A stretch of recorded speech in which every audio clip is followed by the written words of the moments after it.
मेरे प्यारे देशवासियों, 2025 की शुरुआत में ही भारत ने अंतरिक्ष के क्षेत्र में कई ऐतिहासिक उपलब्धियां हासिल की हैं।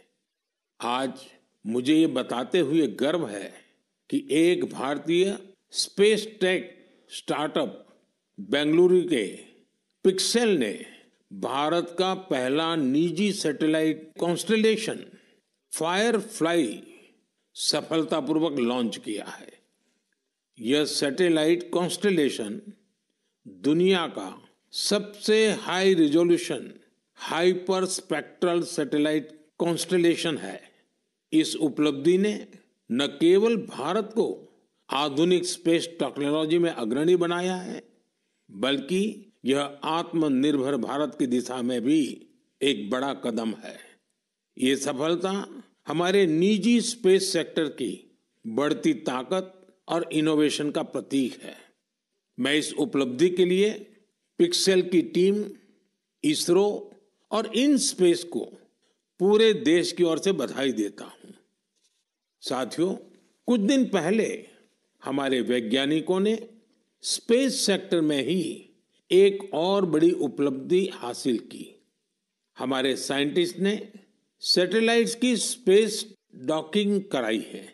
जब अंतरिक्ष में दो स्पेसक्राफ्ट कनेक्ट किए जाते हैं तो इस प्रक्रिया को स्पेस डॉकिंग कहते हैं। यह तकनीक अंतरिक्ष में स्पेस स्टेशन तक सप्लाई भेजने और क्रू मिशन के लिए अहम है।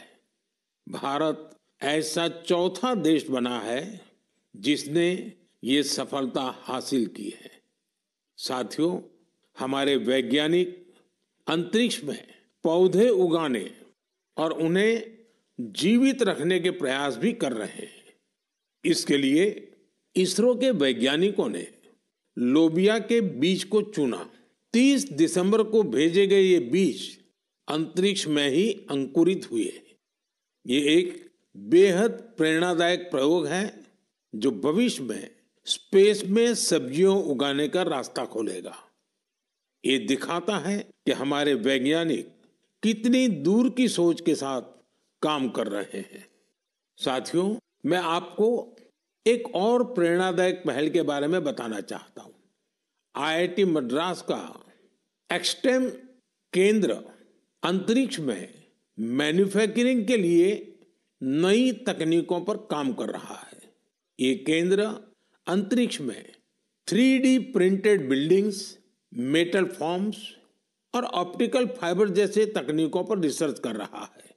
ये सेंटर बिना पानी के कंक्रीट निर्माण जैसी क्रांतिकारी विधियों को भी विकसित कर रहा है। एक्सटेम की ये रिसर्च भारत के गगनयान मिशन और भविष्य के स्पेस स्टेशन को मजबूती देगी। इससे मैन्युफैक्चरिंग में आधुनिक टेक्नोलॉजी के भी नए रास्ते खुलेंगे।